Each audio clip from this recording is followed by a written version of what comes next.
Welcome back to another episode of Around the 412. I am Tyler, and with me, as always, is my co-host Smitty. Be sure to go give us a follow on social media, whether that's Twitter, Instagram, TikTok, or you can go subscribe to us on YouTube and leave comments, go like our videos. All of that stuff helps us out a whole lot. And then before we get into the sports part of the show, as always, typically for the past several months, we've got some links we're going to share in the description of these shows to promote some other things outside of our show itself. First, we've got the Isla Keen Fund that we've been pushing for the past 4 months now, over 4 months now, 4.5 months going on it. And sadly, Isla lost her father back in October, which Smitty will touch on an event with him for him, but also Isla Keen has a GoFundMe, and it's called the Isla Keen Future Fund, and it's just to help out that financial burden that losing a 2-year-old child losing her father would leave behind. So we'll leave that in the description of every show that we've been doing since October, and it'll be in the description of this show. And then Smitty has a couple things he wants to talk about as well.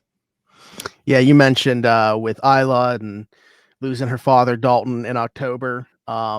We have a benefit set up to raise money for the Caring Place in Pittsburgh, and it's going to be a golf outing at the Black Hawk Golf Course here. If you are from, Western PA, Beaver County, you are familiar with that golf course, I'm sure. It's going to be on May 13th at 2 p.m. And, just keep up with us. We'll keep putting out the information as it continues to come. I think that it's kind of just being thrown together. It still seems like it's in the very early stages. Kaylee just recently told me about it, but I mentioned it last week. Any further information that I get as far as this goes, I will pass along. But there's going to be, some stuff that you guys can win as well. Like we're going to take some prizes for people to win. I will obviously be there. I'm not a golfer. We kind of touched on that aspect of things last week. But I will be in attendance for that. So, you guys can come hang out, even if you aren't into golf. But if you want to put together, a group of 4 guys to play, that's great too. So either way, come out and support a great cause.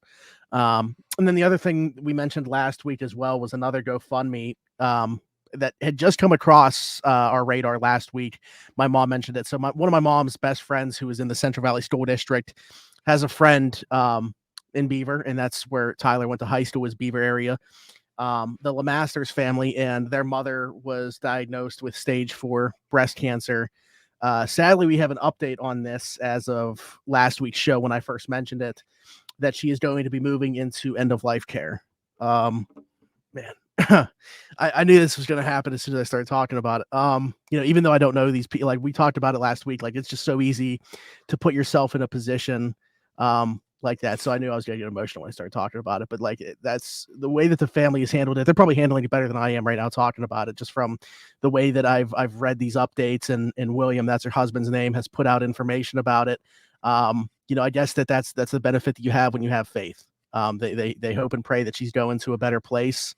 And, selfishly, obviously they're going to miss her, but, they seem like they're in a really good spot, and they're comforted by, how much she loved them, and, knowing that how much they love her. So, but continue to support them. The donation, or the link to the donations and stuff like that, will be in the description of the show as well. So please support a local family, local to us at least, and do your part. Man, again, same as last week. How are we just going to transition to talk about sports? But that's what we're going to do. So, Yeah. Nothing to talk about baseball wise. So let's talk about the Steelers. We got a Brian Flores replacement, I think. That's what this sounds like. Aaron Curry coming over from the Seahawks. I mean, if you want to call it that.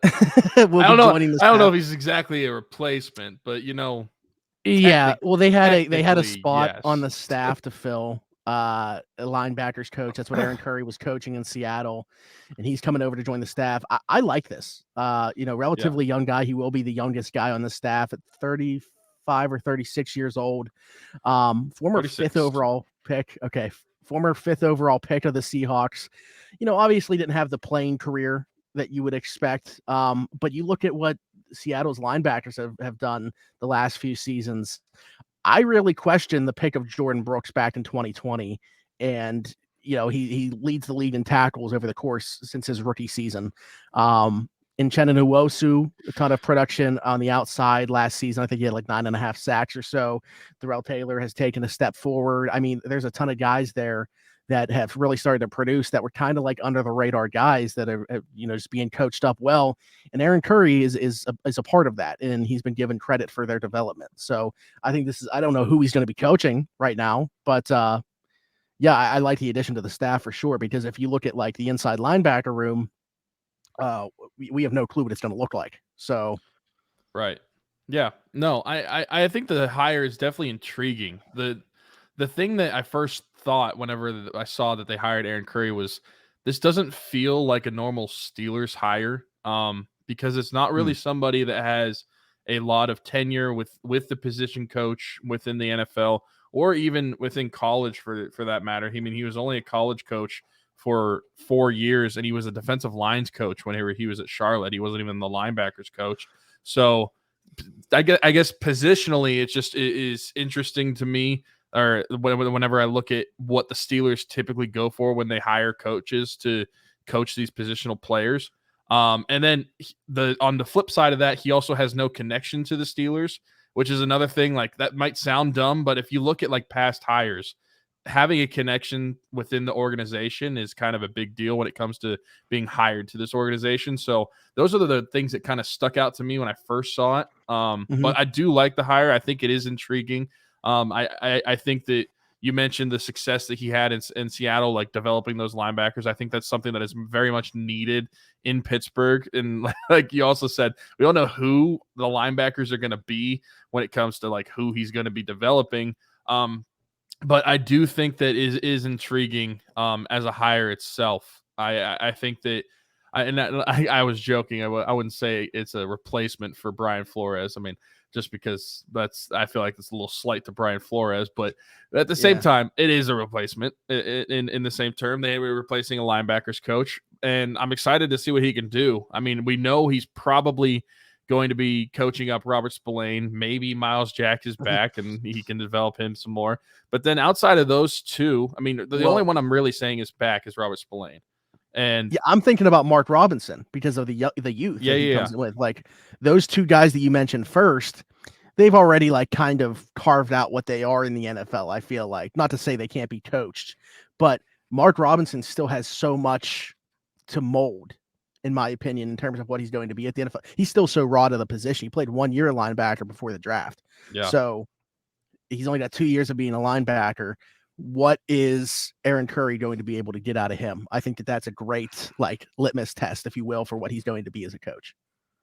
Yeah. And the only connection that I could think of to the team itself, unless we have another player for Charlotte, is Alex Highsmith, even though he didn't coach him. He's a free agent, but Ogunjobi went to Charlotte. Didn't know that.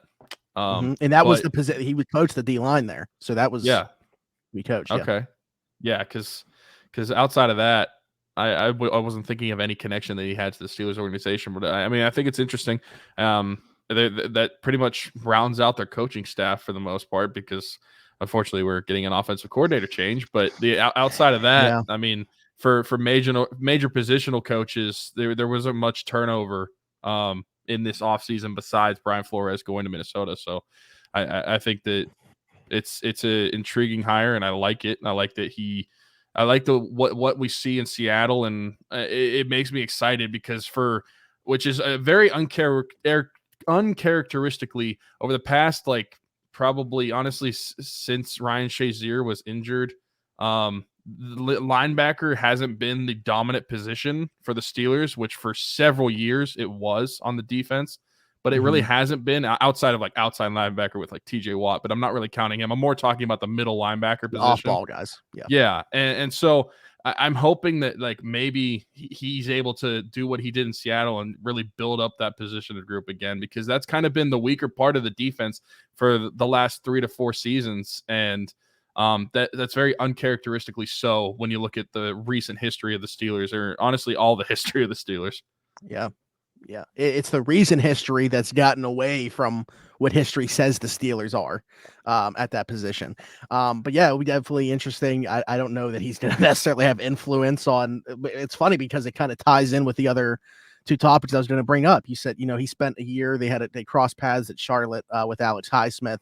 I wanted to talk about Alex Highsmith. We haven't really touched on this yet, and it's not like a imminent thing because he's still under contract for next season, but he's now in line to be extended at any point. Like, they can start working on extension, obviously, prior to year 4. And then after year 4, if nothing were to come of that, he would be a free agent. I mean, where do you stand on this? Do you want to see Alex Highsmith get paid in Pittsburgh? Are you not somebody that wants that to happen just because you understand how good of a player he is? But are you going to commit more money to, one, the defensive side of the football that's already so highly paid, and another edge rusher? The problem with not paying Alex Highsmith is, what are you replacing him with? Because that's the big question. Because outside of TJ and Alex, you don't really have a lot of depth at the outside position. So unless you're planning on bringing one in free agency or the draft, and honestly, the draft is the only way you're going to get one for cheaper. If you bring one in free agency, well, you might as well just sign Alex, in my opinion. And I think that you when you look at the development that Alex Highsmith has had since his rookie year, he had a career high in sacks, 14.5 sacks, career high in QB hits this year. I think that you have a tandem with him and TJ that is working right now. And if it's not broke, I don't think you need to fix it. And so I would try to be able to get him under contract. Now, I don't know what Alex Highsmith is going to want, and obviously this upcoming year could play a lot into that how he performs. But right now, I would say that I would be wanting to re-sign Alex Highsmith, just because I don't know who you're going to replace him with on the outside that's currently in the Steelers room. I mean, honestly, nobody is going to replace him currently in the Steelers room.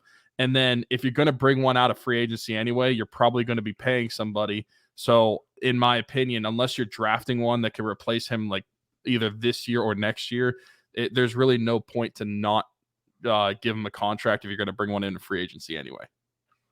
Yeah, I'm going to kind of go against myself and what I just said, where it's not a pressing need, because I think that you do need to kind of figure out what the plan is there before going into this draft in a couple months. Because if you're not going to pay Alex Highsmith, I think it's got to be something that you address within those first, 3 picks.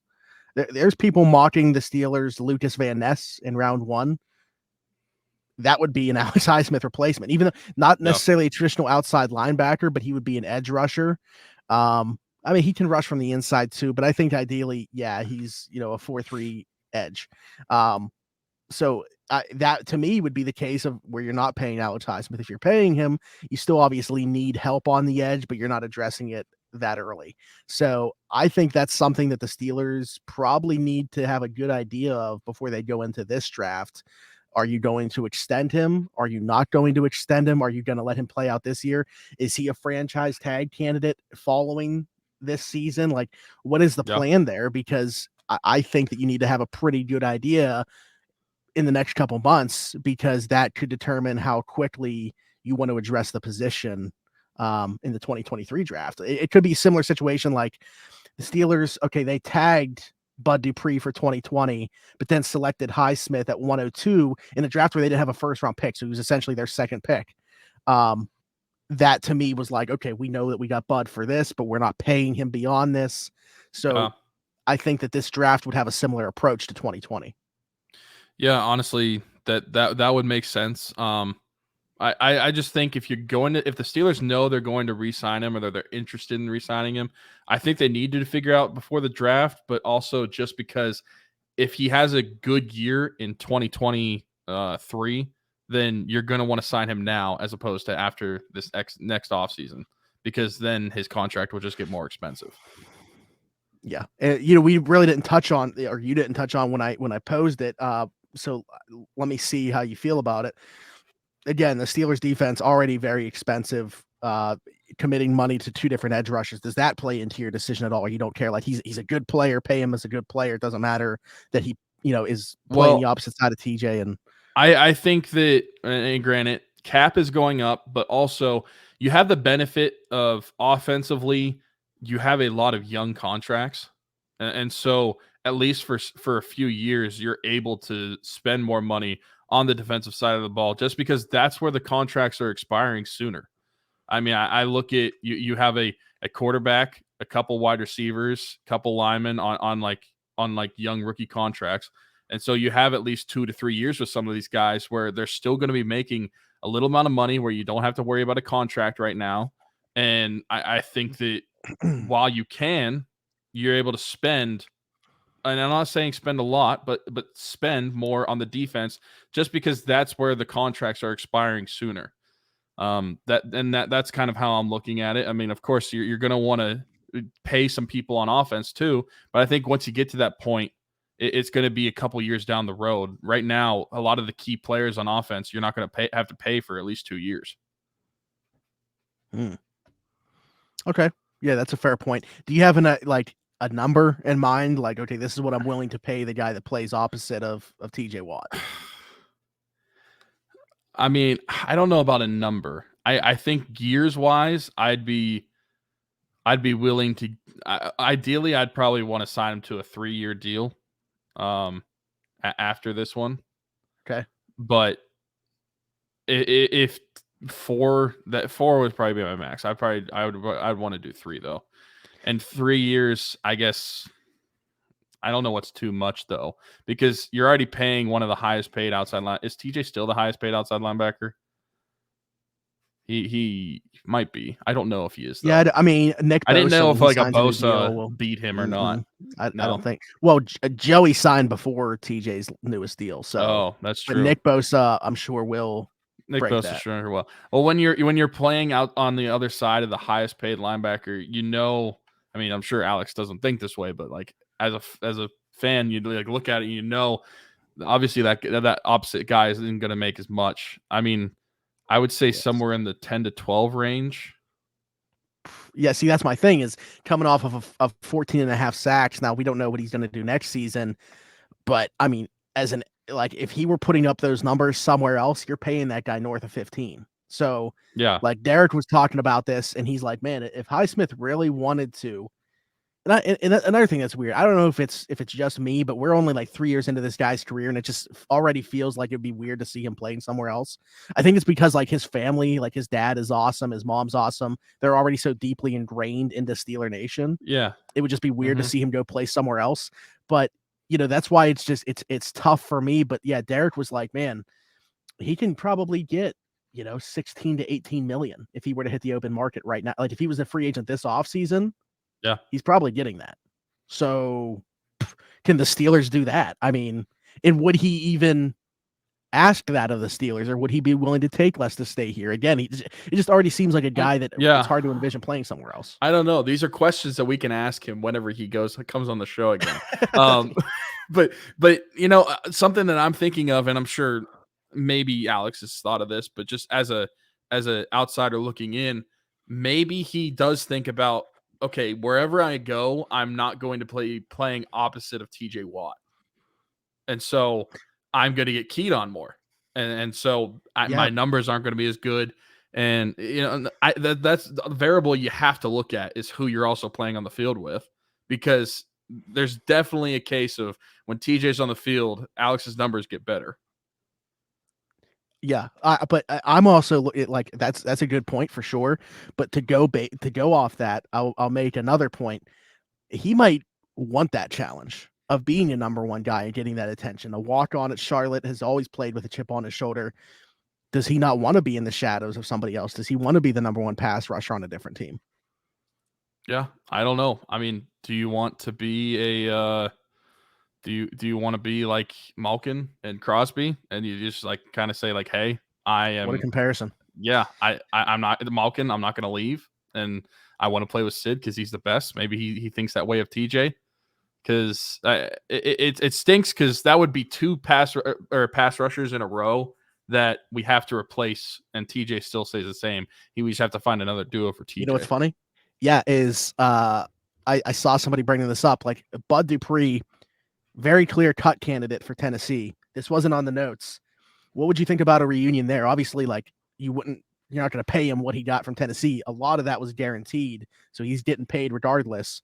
But yeah, how would you feel about Bud Dupree coming back? A little bit of a role reversal for next season, assuming Alex Highsmith is here and everything like that. Now Bud Dupree being the rotational guy for TJ and Alex.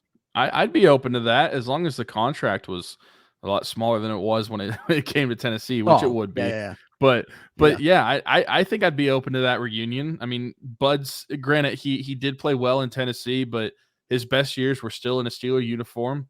Especially those last 2 years with the Steelers, he really came into his own as a pass rusher. I would be open to that, especially when you look at the depth that we have at outside linebacker. It's really slim outside of our starters. That was one of our concerns going into this past season, and that's going to be a concern going into the draft and into this offseason. We're going to see how they approach that. But in terms of a depth piece, that is a definite. I would definitely sign up for that because it improves that room so much more than it was. Even just looking at the room last year, you add Bud Dupree, it makes it immediately better. Yeah, it's such a shame he tore that ACL. I can't believe he got what, 82.5 million, I think it was, from Tennessee in free agency after tearing his ACL. That was going to be hard for him to ever live up to, but like not being able to get back to that same level after tearing his ACL. Obviously, like Harold Landry, Jeffrey Simmons, they're good players, but when you had TJ Watt playing at the level he was, Cam Hayward playing at the level he was, taking the pressure off, Bud was never going to be able to replicate that in Tennessee. He almost turned into like and this isn't a slight, I think that he's a good player, but like Jadeveon Clowney, where it's more about the edge that he's setting as a run defender. Like Bud Dupree kind of became that in Tennessee. You weren't seeing like the pass rush numbers, the sacks piling up, the pressures. They were down in Tennessee, but he became better against the run, it seemed like. So, yeah, I think that it would still be a very nice addition for the Steelers should he become available. If he is cut in Tennessee, I think it would make a ton of sense. And the Steelers love doing that. They love reunions when guys become available that they're familiar with. So, yeah, and he got a $16 million signing bonus with a $35 million of it guaranteed. So he's not. Yeah, so he's good regardless. And then I wanted to bring up, this doesn't necessarily relate to Alex Highsmith, but another name that we talked about was Larry Ogunjobi throughout this. We're going to talk about it, but you look at some of the Steelers free agents, obviously, like you got Larry Ogunjobi, you got Cam Sutton, Terrell Edmonds, DeMonte KZ, some good players that we would definitely like to have back. But the franchise tag window has now opened. So just looking at some of these values for the positions that we talked about, like DN 19.727 million, DT 18.93 million, cornerback 18.14 million, safety 14.46 million. I don't know. I don't want this conversation to be as quick as no, but would you even consider franchise tagging any of the Steelers' impending UFAs? There's only two names that came to mind when I thought about it. And those two are both in the secondary. And yeah, so the two that I'm thinking of are Cam Sutton and Terrell Edmonds. Now, hearing the safety number, that's quite a raise for Terrell Edmonds if he did get franchise tags. I'm just looking at it like I think he deserves a longer term contract. He proved himself on his 1 year deal with the Steelers, and he proved that he's a valuable asset despite not being what a lot of people would want him to be. He still brings a lot of value to that Steelers defense. And if he's not going to get it here, I do think he'll get it somewhere else. And I think that the Steelers would be smart to bring him back. Now, franchise tagging him, that would be a big cap number for him. But I don't know. That's just one of the names that immediately brought back just because I think that he brings that much value to the defense that they need to keep him around. And then the other one was Cam Sutton, just because he's the number one priority among the free agents. I think you definitely need to bring him around. When we were talking about it, we were talking about like the 3 years, like 21, 22 million for a contract. That would be that's quite what shows a big, is his Spotrac market value. Yeah. Yeah. And so whenever we were talking about the franchise tag, you said it was what, 18 point something million for a corner. Yeah. I mean, that would be quite a cap number, but I think that he's another one that I could talk myself into franchise tagging, even though that is a big number, just because when you look at the cornerback room for the Steelers, corner is definitely going to be a big importance for this draft or this free agency. But I do think that Cam Sutton is one that you need to bring around. Hopefully they get an extension done and they don't even have to worry about a franchise tag. But those are the only two names that popped into my head that I could entertain the idea at least. That's the thing is, I think even if they were using the franchise tag, they're franchise tagging that guy with no intent of him playing on that number. You're hoping to just get more time, to work out an extension, but at the very least, locking yourself into having this player in 2023. Yeah. So I'm with you. I mean, those would be, for me, I wouldn't even say Edmonds. Like I like the player, but I think they can find a similar player Obviously, for me, it's just about the continuity more than anything else with Minka, the way that he lets Minka play. But I can't pay $14 million for that. Right. So I think Cam Sutton would be the only one I would consider. But again, it would be, man, they better basically be 100% sure that they're working out an extension and he's not playing on that number. It would just be to guarantee that at the very least you do have him for this season, because they can't go into the season with a corner room without him, in my opinion. And that's even with the assumption that, okay, say Cam Sutton isn't back, and you know that like pick 17 or pick 32 is definitely going to be a corner. Rookie cornerbacks, they don't come into the league being Sauce Gardner very often. So I love in the cornerback class that's my favorite aspect of this class. I think it's the best position. Yeah. It's definitely has the most depth. But hey, we have no worries because I don't know if you've looked on Twitter, we're getting Jalen Ramsey. So that's right. Yeah, we're getting Jalen Ramsey, and also like I think Marcus Peters, very good chance of signing him too. Both of them. ESPN also suggested James Bradbury. For the Steelers, the Steelers are very, very much wealthy in cash, and we don't spend enough on the defense already, so we need to spend more. And so I think bringing in any of those guys would be a great idea. Especially if you have to trade trade for Jalen Ramsey. That'd be great. Yeah, give up a high draft pick and then pay that amount of money too. That's definitely right up the Steelers' alley. If he were to get people on Twitter said it, it's got to be true. If he were to get cut, I could talk myself into it, but I don't see that happening. And the only reason being is I could see it being a similar situation to Joe Hayden. Yeah. Well, I don't see him getting cut because sure, the Steelers are one that would take him if he was cut, but there are 30 other teams in the NFL that would be like, hey, Jalen Ramsey's available. Sure. I'm interested. So, yeah, I mean, he's not the same player, obviously, in coverage, but he was literally the best. And this is by at every position. He was the best defensive player against the run last year. So that's why I think the Steelers would be interested if he were to hit free agency, just because, they love their physical corners that will help out in the run game. That's why, to me, like Devin Witherspoon and Cam Smith, if you're looking at corners that are coming out in this class, the Steelers are going to fall in love with those guys in the process. Even though Christian Gonzalez is my number one cornerback, I think he'd probably be like number 3 or 4 for the Steelers specifically. Cool. But yeah, so we're both in agreement. Probably would not use the franchise tag on any of these guys when you look at what those would cost. But definitely both in agreement that like Cam Sutton needs to be on the team in 2023. So if it really took doing that, I don't know how they would make it work money wise with everything else if you're paying him $18 million, but that's not our problem. No, it is not our problem. It's our problem to just talk about what the team does, not actually really have to do with anything that the team does. Speaking of cap strap teams and things that aren't our problem, but are very much somebody else's, it's time to talk about the Penguins.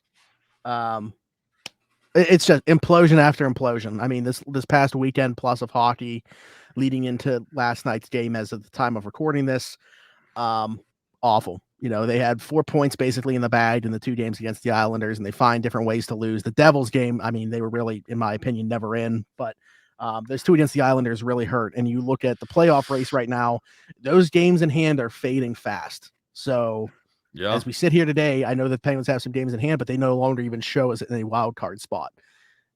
Things have gotten pretty ugly for the Pittsburgh Penguins, and there's a lot of finger pointing going on right now and a lot of blame, I think, that can be placed in different areas. But I mean, culprit number one, and I think we're both in agreement on this, is GM Ron Hextall, who, you can talk about the cap situation and stuff like that, and him not being able to work himself out of moves.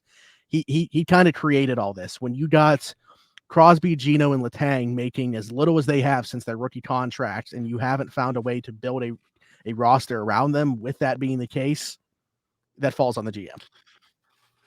Yeah, I think it's been really bad. And I know a lot of people are blaming Mike Sullivan too, but really it's hard for me to blame Mike Sullivan in this situation, because I look at the cap and I look at what they're able to do when in terms of like calling up guys. And I'm like, what is Sullivan supposed to do? Sure, he can shuffle the bottom 6 around all he likes, but I don't really think shuffling around the same players to the same positions is going to change anything. The only thing that would really change something is if you bring in new bodies from Wilkes-Barre.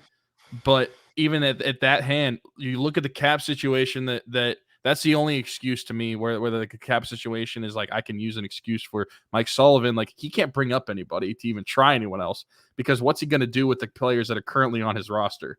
He can't put the money anywhere. That's the problem with trying to bring up guys either. They can't do it. And so that is definitely a Ron Hextall problem. And obviously I want to truly believe that he is doing something to fix it, like in the shadows, being very quiet. We're a week and a half from the trade deadline, but I truly want to believe that he's trying to scheme up something to be able to fix the problem that he's created. And part of me just is doubting that. And it's kind of like maybe he actually does truly believe in this core and in this group that maybe they can turn it around somehow. We've been saying that for several weeks now, and it hasn't been the case. I don't know how many times I can watch that third line skate out on the ice, Jeff Carter get burnt by other players, Kasperi Kapanen skate around at 1,000,000 miles an hour, but do absolutely nothing with the puck.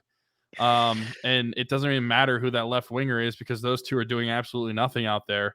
That third line is so poor that it's just a waste of watching whenever they're even out there. It's a waste of hockey. And so I don't know what to do to fix this team. I genuinely don't. I think there's so many problems. And you just mentioned the games at hand. The only games at hand that they really have, I think, are on the Panthers and the Islanders. So the other like wild card spots currently. But as far as trying to get higher in the Metro goes, I think that they're either tied or they're the same with at least games in hand. I mean, they're tied, or I actually think Carolina's played a game less, and they're leading the division. So their best hope is for a wild card spot. But even then, it's kind of dwindling hope on the season. If you combine their losses in regulation and losses in overtime, they have a losing record overall. And it's just continuing to get worse. We've been talking about this for several weeks, how at some point you need to be able to turn it around because even though you have games in hand, these points are going to matter down the stretch and they're losing to teams, especially these couple against the Islanders. This is a team that you're fighting with a playoff spot for, and you kind of blew it in a really bad way, especially on Monday night that they blew the lead, which I thought in the second period, especially when that scrum was happening, they showed some fight and they showed some fire to the team, which honestly for the past month, they've looked really soft and just really unmotivated to really do anything. And I thought that they showed, especially Jason Zucker hyping up the crowd in the penalty box, saying like, hey, we're still here. We're still fighting for this. But they're able to blow that lead. And I think the team's just been really disappointing. And I think that, like you said, this is all on Hextall at this point. Because to me, there's really not much that Mike Sullivan can do. People can yell that he should change the lines up all they want, but like what is he realistically supposed to do that's going to make a major impact? He can shuffle the defensive pairings, he can shuffle the bottom 6, but it's realistically not going to change that much. The only thing keeping them afloat at all is the top 6. That's basically it. If they're not scoring, they're going to lose. And even if they do score, the rest of the team is probably going to get outplayed and they're not going to be able to keep up. That's the trouble that we're in, and this is Ron Hextall's problem, and he has a week and a half to be able to fix it. Otherwise, we're probably looking at the first year we missed the playoffs since Sid's second season. Or rookie season. We made it the second season. Yeah. I'm not on the like fire Mike Sullivan train, at least not yet. I would give him a shot of coaching a different team, meaning get a new GM in here, shake up some of the pieces and see what Mike Sullivan can do.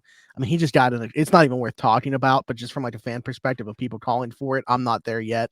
Don't get me wrong, there aren't things that I question. Like you're talking about from a line shuffling standpoint, yeah, there's not much that can be done. But like looking at the in-game deployment, like why is the Bluter line on the ice down a goal with a minute left in a game? Why is Brian Dumoulin, on the ice with a minute left in a game protecting a 1-goal lead? Why is Jeff Carter in that same situation? From a Jeff Carter standpoint, and honestly, I know they can't do it right now because Paling is hurt, but I would be playing, if you're going to play Jeff Carter, it would be on the right wing for me. And I would have, even though Bluter stinks too, I would have, Paling and Bluter be the third and fourth line centers and Carter playing one of the wings. But again, in the grand scheme of things, is that really going to benefit them hugely? No. But I think at the very least, you'd have a low event fourth line, and you're not going to get anything from the third line. That just is what it is. But we saw like a Paling, Archibald, maybe O'Connor line, or even like Heinen in that spot. Like I think that could work as the fourth line. And then, yeah, that third line is just going to be a black hole regardless of what you do with it. So, and then from a defensive standpoint, I don't think Brian Dumoulin needs to be playing top line minutes with Chris Letang. I know that's Letang's boy. That's too bad, Chris. I'm sorry. I would be playing, POJ probably up there with him because I don't want to touch Pettersson and Petry, one of the few good things that the Penguins have had this season. But we'll talk about Petry here in a second too. And then from a goaltending perspective, like Jarry was looking pretty solid in his return to action last night until he wasn't. That goal that, again, POJ should have been able to clear that puck out of the zone, but he doesn't. And there's no reason that Bo Horvat should be able to squeak that puck past Tristan Jarry. And then he misplays one, and I was having like flashbacks to the playoff series against the Islanders, misplaying one behind the net. It's just, yeah, I mean, they find different ways to do this each and every night. But again, it just comes down to it's not a good enough roster. They haven't surrounded, Sid and this core with enough pieces as they've continued to age. Again, making very little money compared to how much they've made in the past when they were able to surround them with better rosters. So you just wonder, how is this even possible? But yeah, like you said, it's very possible that they missed the playoffs for the first time since, how old were we? How old would we have been? Like 11, 10? We were in 5th grade because I was Sid's rookie season. So Yeah. I would have been 2006. So I would have been 11 and you would have been turning 11 in June. Right. So yeah, we were pretty young because I turned 28 in a week from today. So it is the longest playoff streak in North American sports. Yep. And we're going to ruin it because some dumb ex-Philadelphia Flyers goaltender can't build a roster and makes dumb decisions. And granted, I'm going to give Jarry the benefit of the doubt for, like, he hasn't played in a month. So I'm not ready to cave in on him yet. I think after one game, like, yeah, he had some bad spots in that Islanders game, but I want to see what he does this upcoming weekend. He has McJesus coming, so we'll see what he does with that team, with the Oilers. But I'm not ready to really hone in on his performance yet, just because the dude hasn't played in a month. He's played like 3 times since December. Mm-hmm. So I'm not there yet. But I mean, Ron Hextall has a week and a half to do something. And what is he going to do? I have no idea. Like, how would you improve this team? Like, genuinely, not even talking about specific players, just positionally, how would you improve the team to actually try to get consistent play out of them? I mean, it's a forward for sure, but it doesn't even matter to me if the guy's going to play in the top 6 or middle 6, because even if we talked about this last week, like even if it's a guy that plays in the top 6, one of those guys that's playing there now, like a Jason Zucker or Brian Rust or something, would slide down, so that improves that third line. Yeah. So I mean that's definitely what I would be at. Here's the thing though, and I was going to bring this up to you. There's been some speculation that because this team knows that they're going to move on from Ron Hextall, they wouldn't even let him make a move. They're not going to let him do anything at the deadline. They're not going to allow him to trade assets or anything like that, because he's not going to be the GM. They don't want him moving assets that would be somebody else's. I understand that point, and maybe this is just a selfish fan part of me where it's like I want to try to make playoffs still. Oh yeah, sure. I'm the same But way. That's not yeah, my line of thinking. I've just seen somebody speculating that would be the case, because I like mean, Fenway Sports realistically, Group. like I know we joke about this during the NFL season, but realistically, if that's the approach that the Penguins took, to where like, listen, you're not allowed to try to improve this team whatsoever with any of our assets, you might as well lose every game to that point and give yourself a higher chance at the lottery. And I'm being genuine with that because from what I've seen of this team the last month and a half, ever since that one, so we went on that losing streak in the beginning of the season, and we had that big winning streak, and then we went on another losing streak and had a minor winning streak. Ever since that minor winning streak that we had, they've looked terrible, and they've given no life whatsoever to the team. And I think that if you're genuinely not going to improve the team whatsoever, what's the point? And I know the players aren't going to have that mindset, but as a fan, what's the point? Why should I even watch? Because this team is bad. And genuinely, they are bad. As of right now, they are a bad team. And it's not everybody on the team, but as a whole team, they're playing pretty poor. They're so inconsistent, and that's what's burying them. Like I said, they currently have a losing record overall. They're not in a playoff spot. I don't know what to genuinely improve this team. I do think it is a forward. I think you can live with the defense. I just think you need to change up the pairings, to put yourself in the best position, and then goaltender. I still think you need to add one, despite Jarry coming back. I think you need to add one because of the depth issues that we've had in goaltenders this past like several off seasons. We haven't been able to rely on goaltenders.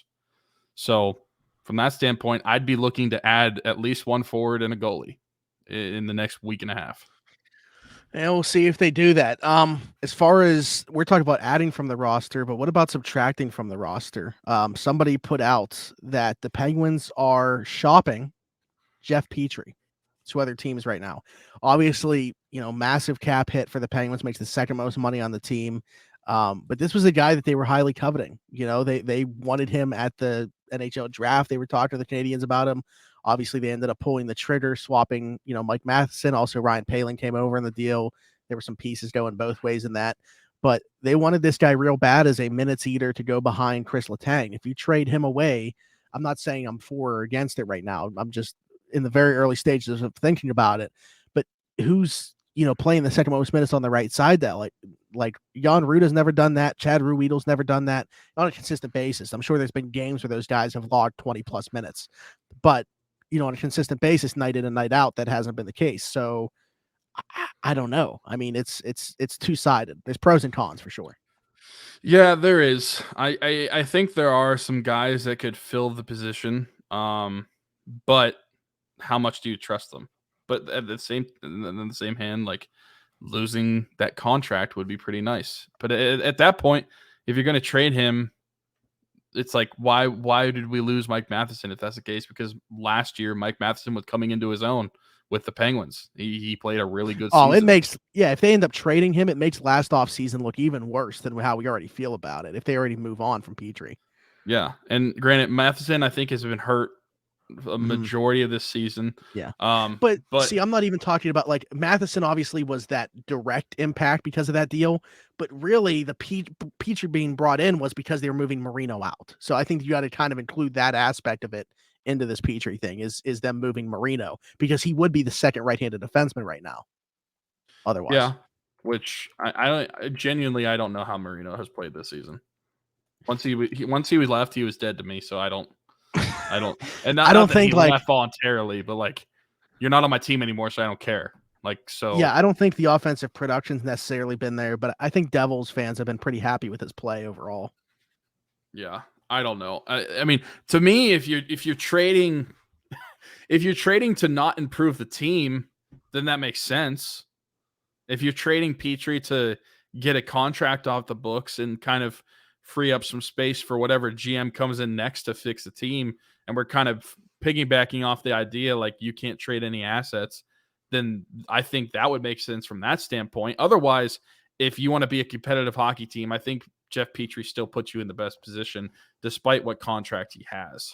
And so I wouldn't do it if you're looking to compete in the playoffs this season. Well, but what? Yeah, well, I was going to say, also the other aspect of that Devils trade was Ty Smith. We haven't brought him up. He obviously is a left-handed shot, but he's played on the right side, and he was logging decent minutes when he was up here, surprising as that was to see. Like, Sullivan trusted him, obviously, enough. He was quarterback in the number one power play, and he was playing the most minutes among defensemen there for a little bit when we had all the injuries. So that would be interesting, too. But also, to me, that doesn't necessarily signal, unless there's other moves involved where they're selling other guys off. What if it's trading Petry's contract to improve the forward group with that money?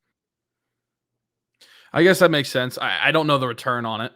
I'm just looking at it from a standpoint of like this makes your defense worse initially. It could sustain itself or get better with whoever plays it fills that position. But I think just on the surface, initially you look at it, your defense just got worse. Well, yeah, it's half of what's been your one consistent pairing. Exactly, and so from that standpoint, I think you're getting worse now. Not knowing the return, if they do it to improve the forward group, that would depend on what the forward is, I guess. Honestly, because I don't know what kind of return Petry would have in a trade, because I don't know. I don't know who else is going to want the contract. You'd have 2 more years of, or would it be 3 more years? No, 2 more years of 6.25 after this season. He's not getting any younger, and despite his good play, like, teams look at that. And so I guess we're kind of talking in a way of like, what if it's for the forward? But it's like, I feel like if it's for a forward that's going to improve your forward, you're going to need to add a sweetener with Petry too. And so I'm not even saying in the same deal. I'm saying you trade Petry's contract. Yeah, even if it's just for like a mid-round draft pick to get the cap, and then in a separate deal, you're acquiring a forward. Yeah. I guess that it would all depend. You know who lines up kind of close there in cap? Brock Besser. Yep. Yeah. Also, something that we talked about last week that I didn't even realize, we can't trade Brian Rust for Brock Besser because he has a full no movement clause for the first 3 years of his contract. Yeah. So they could say, "Hey Brian, we want to trade you." And you just like,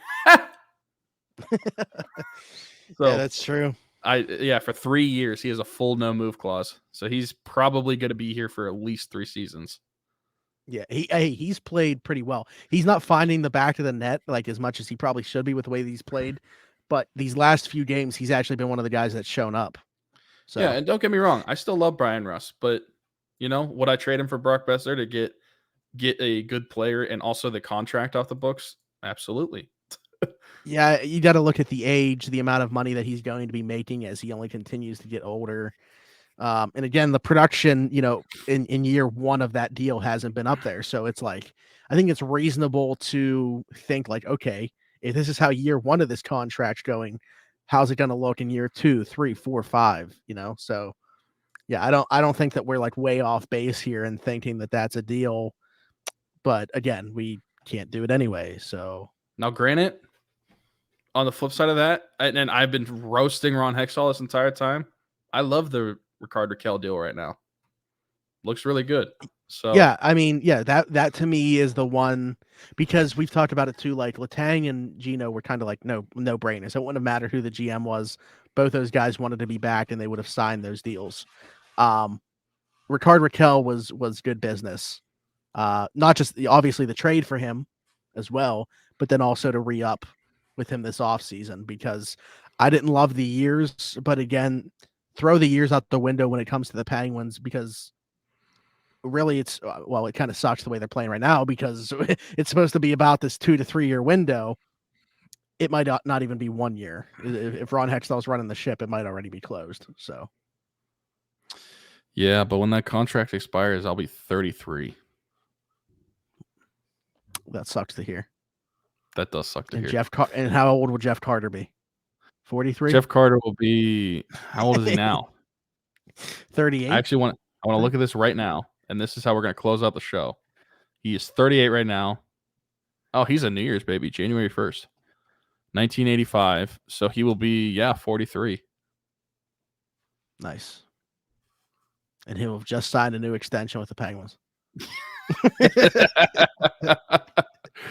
Oh, man. Imagine if that happens. All right. Well, I think that'll about do it. This is a little bit shorter of a show that happens when we have no baseball to talk about and such. We will see what next week brings, but be sure to subscribe to the channel if you aren't already. Leave us a like, leave us a comment, let us know how you feel about any of the things that we talked about.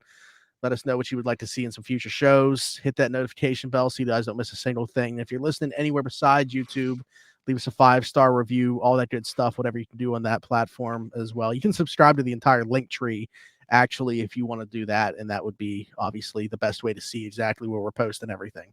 But other than that, for Smitty, for Tyler, and all the GoFundMe links will be down below wherever you're watching and listening to. Other than that, for Smitty, for Tyler, this has been Around the 412, and we'll talk to you next week. Bye-bye.